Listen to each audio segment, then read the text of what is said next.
Why is it that when we need to cut expenses, we always look at nutrition, and that's the last thing that we should do on the farm and ranch? Plus, feeder cattle and grass cattle prices in the north are ringing the bell. Crew, let's ranch it up. Good day, everyone, and thanks for riding with us on this all-new episode of the Ranch It Up Radio Show. I'm Jeff Tigger Earhart. And I'm Rebecca Warner, a.k.a. Beck. A big thank you goes out to our partners, RanchChannel.com, the world-famous Miles City Buck and Horse Sale, the DLCC Ranch, Stockmen's Livestock Exchange, the American Gelbvieh Association, Imogene Ingredients and Pharmatan, Westway Feed Products, Medora Boot and Western Wear, Allied Genetic Resources and Allied Feeding Partners, LivestockMarket.com, EquineMarket.com, AuctionTime.com, RFD TV, Wrangler, and this fine radio station. With how things are kind of shaking out in the world, everyone's watching these markets. Things have been up, down, stuff a little bit lower. We're heading to Stockmen's Livestock in Dickinson, North Dakota. Let's listen to a market recap from Austin Henderson to find out what these feeder cattle and grass calves are selling for. Hello everyone, this is Austin Henderson here from Stockmen's Livestock in Dickinson. Market report for today, right at 5,500 cattle in the yards. We had some really nice feeder cattle, had a lot of grass cattle, and also did have quite a few really nice replacement heifers in the offering. Market was really, really strong. Had a house full of buyers in the ring. Kind of go through the list here with you.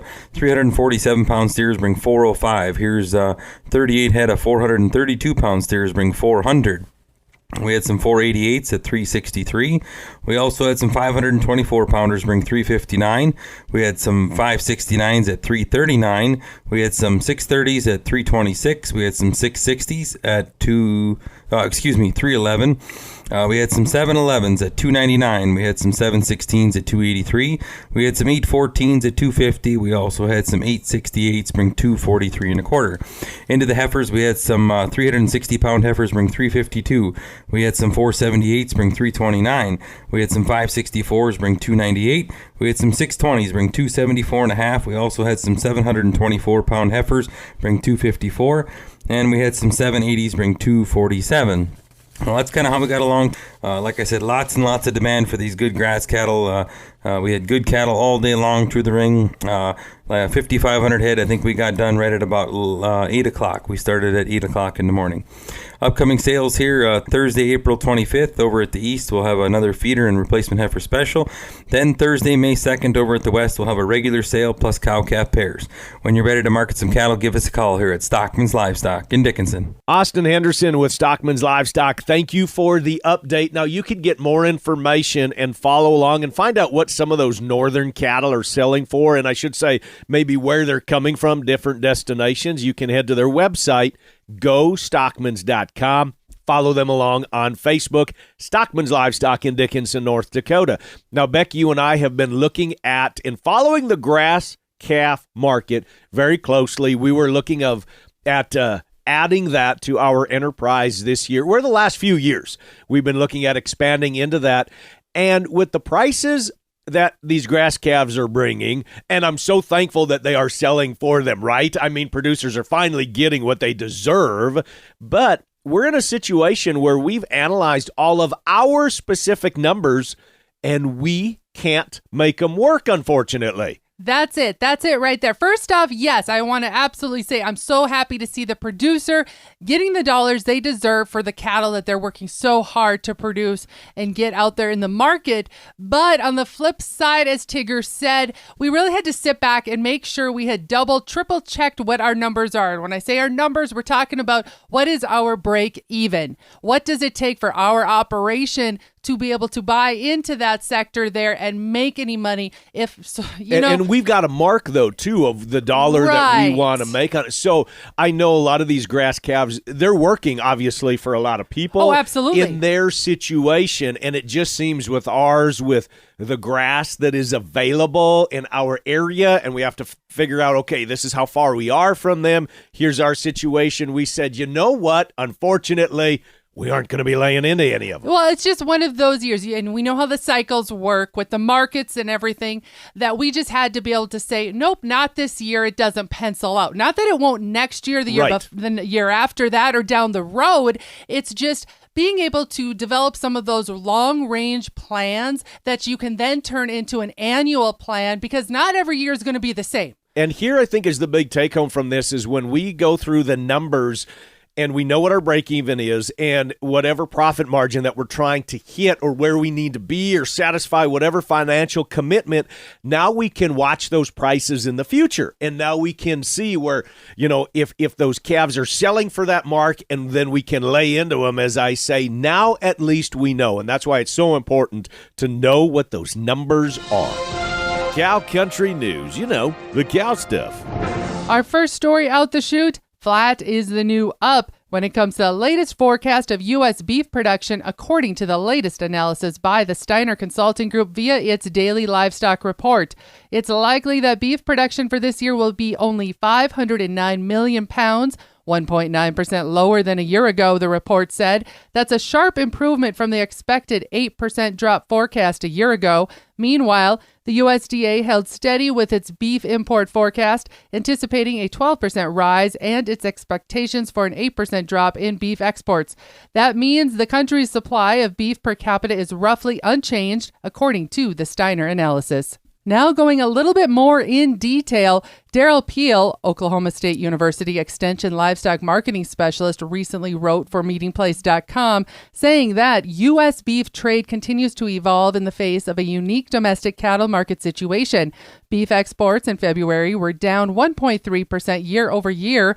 Beef exports in the first 2 months of the year are down year over year from most of the top markets, including number 1, Japan, number 2, South Korea, and number 3, China, Hong Kong. Beef imports in February were up 23.8% year over year. Beef exports continue to face headwinds as beef production decreases and beef prices increase in the U.S. market. For more on this story, refer to the show notes at ranchitupshow.com. I know I just tossed a lot of numbers at you, but that's all I have for news for now. Keep it locked right here. Coming up, don't cut from your nutrition budget. The Ranch It Up radio show will be back right after this. Why not give Gelbvieh and Balancer bulls a try this year? Raise replacement females with added fertility, increased longevity, and greater productivity. Get increased performance, improve feed efficiency, and increase the carcass merit. Maximize crossbreeding with Gelbvieh and Balancer. The best way to raise beef, Westway feed products. Increase your forage utilization. They're efficient. They're convenient.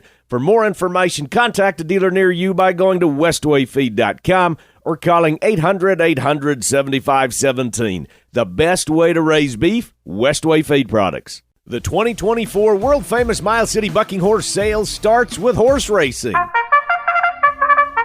6 days with parimutuel wagering, May 4th and 5th on Derby days, coinciding with the Kentucky Derby that'll be shown live in Miles City, Montana. Mother's Day is extra special with moms free to the races and more races added May 17th through the 19th. The world-famous Miles City Bucking Horse Sale where the spirit of the West comes alive. For a full schedule and tickets, head online at buckinghorsesale.com. Cattle market reports to various news stories. The Tri-State Livestock News covers it all. Check us out at tsln.com. Subscriptions or advertising, call Tracy Hawk at 406-951-3211. The Tri-State Livestock News, what ranchers read. Cryptosporidium, coccidiosis, scours. Do I have your attention now? Don't let scours affect you this calving season by feeding Pharmatan from Imogene Ingredients. But you gotta get it into your cows now. I've been saying it a lot. Head to pharmatanusa.com. Cattle Battle. And welcome back to the Ranch It Up radio show, the most information packed into a 30-minute program that you can find. It's your all things ranching newscast, and so glad to be hanging out with y'all. Questions, comments, concerns, criticisms, rants, it doesn't matter. Give us a call, or you can text us at 707-RANCH-20. That's 707-726-2420, 707-RANCH-20. Our email, ranchitupshow@gmail.com, and we are prowling around social media at Ranch It Up Show. Nutrition. Nutrition is vital. We have talked so much about how all of our management revolves around, or how it should revolve around, a sound nutritional program. But why is it when we need to cut expenses, we always look at the nutritional program to make cuts? We always look at that one first. And what are the solutions to this potential pitfall in logic, I'm going to say? Dr. Robbie Bondurant, a ruminant nutritionist, and Willard Laymaster, the Senior Director for Ruminant Commercial and Technical Sales, joins us today tackling the issue of balancing nutritional needs and offer potential solutions. Gentlemen, thanks for coming on the Ranch It Up radio show. Dr. Robbie Bondurant, let's start with you on the foundation of nutrition, and then we'll get into those hard questions. When we manage cattle, or when we think about raising cattle, whether it's cow-calf to stocker backgrounder to feedlot, we've got to have a lot of things in place, from proper management practices. That includes nutrition and proper nutrition management. Whether that's working with veterinarians from that standpoint and having a good health protocol. It's all part of the system that has to work together to be productive and sustainable for that operation. Obviously, being a nutritionist, that's where, my responsibilities fall to the customers and to the company as far as managing and looking at product development, bringing on new things that can bring a return to the customer and provide them value in what they do, right? But it's also looking at what's needed from the producer. What are we missing in the field that producers need to help them, take their product to the next level, right, and be more productive, more sustainable in their operation. So a lot of what we do focuses around nutrition, because it is, a feed company at heart. And so, what can we do from a nutritional perspective to provide value and, products that are going to enhance their operation? Why is it so easy that it seems when it comes down to, as I'm analyzing my operation, finding out where my expenses are, why is it so easy for me to cut on nutrition sometimes? Unfortunately, it's the first place that producers cut. Why is that, though? Why do we do this? And we shouldn't, but why do we do that? It's the one thing that you have control over, that you can pull out of your expenses, whether it's the hay that you make, the commodities that you feed, and so forth. You are basically told the price, and you know that you need whether protein or energy. And most of the time, producers don't recognize the importance of the micros in terms of the minerals, the vitamins, and for just a small percentage of what that diet costs, it has a major impact on health, performance, and longevity. But most producers feel, I can pull this out. And if you ask them, what is that actually costing you on a per head per day basis, your astute cattleman can tell you, your average cattleman, well, I don't know, 15, 20, 30 cents a day. And when you back calculate it, it's minuscule when you look at the overall percentage of the diet, but it has a major impact, not only immediately but long-term effects. But that is, and I'm not that I'm butting heads with you, but that's kind of hard for me to calculate, because if I'm talking feed on my operation, right, and what I visiting with my consultant, what I need to supplement or augment that feed with to meet a nutritional requirement at a particular time of year, sometimes, and it doesn't need to be daunting, but sometimes that can be a little daunting. Where, okay, let's figure out fuel. Let's figure out my time, or I paid the herdsman or somebody or the kid to go out and sit in the tractor, and then I had to rake it and bale it and haul it and feed it and grind it and do all of that. That does get a little bit daunting. So is that kind of a psychological thing? And Doc, you can jump in on this too, but is that kind of the psychological part where you said that's something that we actually have the physical control, because we actually physically handled that feed stuff multiple times? So we're looking at it and saying, I handled that so many times, I've harvested it so many times, that maybe that's something I need to pull back, because we all know what the price of diesel is. It is psychological. And things that you manufacture or produce yourself, there's an emotional tie there to it as well. And this, coming from an external vendor nutrition company, we can cut that out very easily. But this other that we have produced in blood, sweat, and tears, it does become psychological and emotional. Now, Robbie, I'm going to have you jump in on this a little bit because there's so much data out there from all of our great feed companies. There's so much data we know that if we start pulling this out, that we're hurting ourselves in the long run, that we may think that this short-term idea, it could turn into a long-term problem. That's kind of the danger, I think, of what Willard and I are talking about, is all of a sudden you try to make some changes because you're trying to pinch a penny. I understand that, but you could ultimately be spending so much more in the future.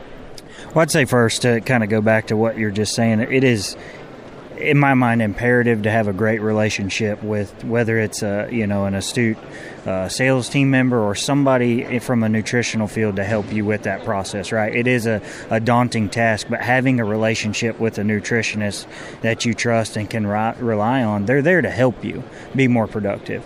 But to go back to that point there that you're asking, I always tell producers, the last thing, if you need to cut expenses, the last thing you want to cut is nutrition, because it might help your pocketbook right now. It save you $10 or $15 or whatever it may be. It will hurt you in the long run. And I think we saw that a lot here in the past few years, that producers cut back on expenses because hay was high, went through a drought, and calving rates dropped off that following year. So they didn't see it immediately, but it hurt them the next year, the next 9 months when calving started. And that's always my fear is don't make decisions now that are going to impact you long term. Especially with where the cattle market's at right now, right? With prices. 4 legs that goes moo, we're making money, or we should be, right? Right. But if you didn't nutritionally, if you didn't do what you needed to do a year ago, you can't capitalize on that market, right? And so we have to take care of the foundation. And in my mind, foundation is nutrition. We've got to take care of those things. Cattle have a requirement. It's not something that we make up. It's been studied. There's data on it. They have a requirement, and we just need to meet those requirements so that they can be productive and give us a return on the feed and the nutrients that we're putting into them.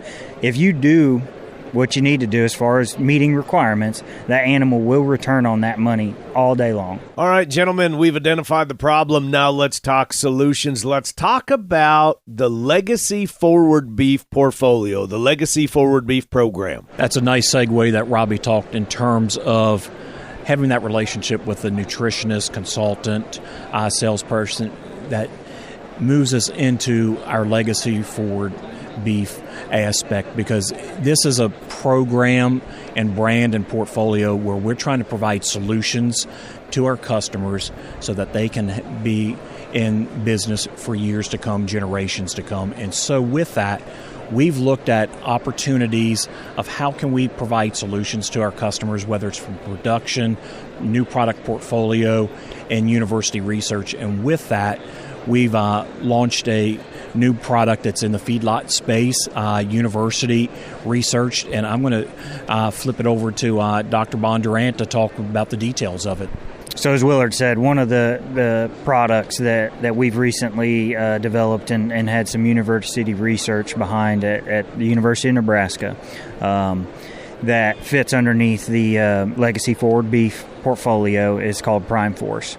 And this product's fed the last 60 days of finishing during that period, and what we saw in the trial was an increase in live weight, an increase in hot carcass weight. All right, so we're driving pounds in the system, bumping increase in average daily gain, and the interesting thing is we did not hurt quality grade. So we actually had as good or better marbling scores with that product, and so in that space, that's a very unique product.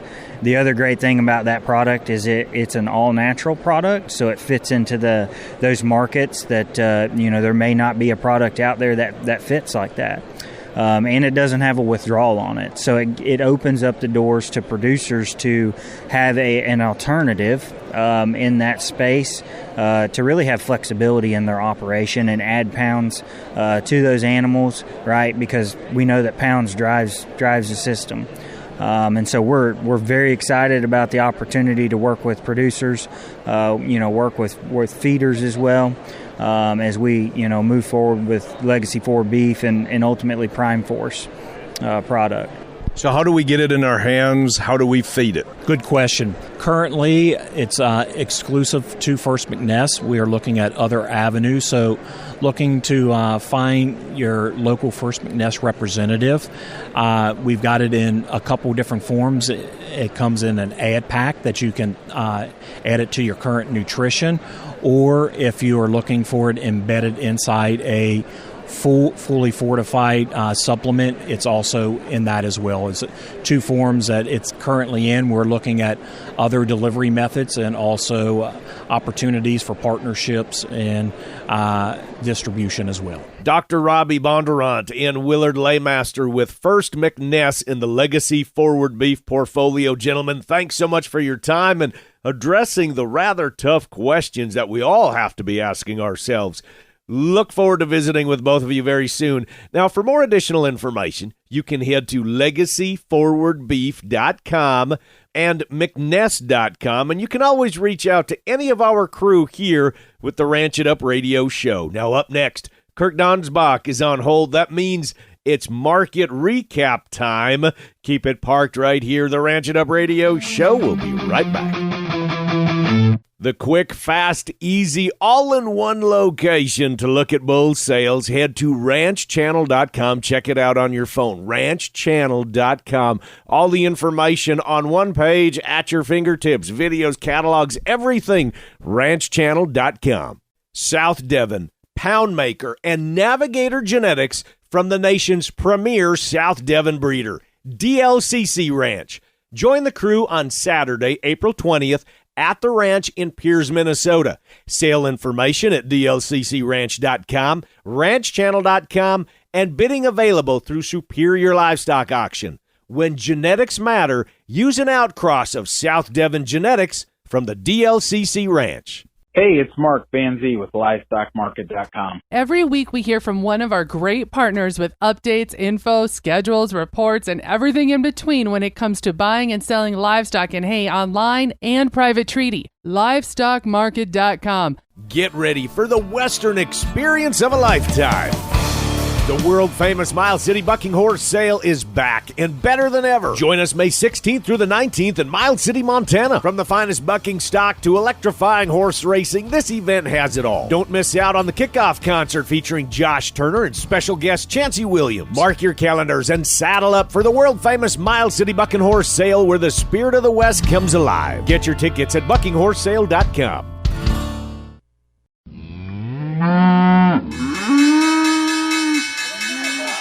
Welcome back, everyone, to the Ranch It Up radio show. It's that time in the program. We check in with Kirk Donsbach, StoneX Financial Incorporated. Kirk, how are you? What's going on? Numbers, what's rolling? I'm wonderful this morning, Tigger.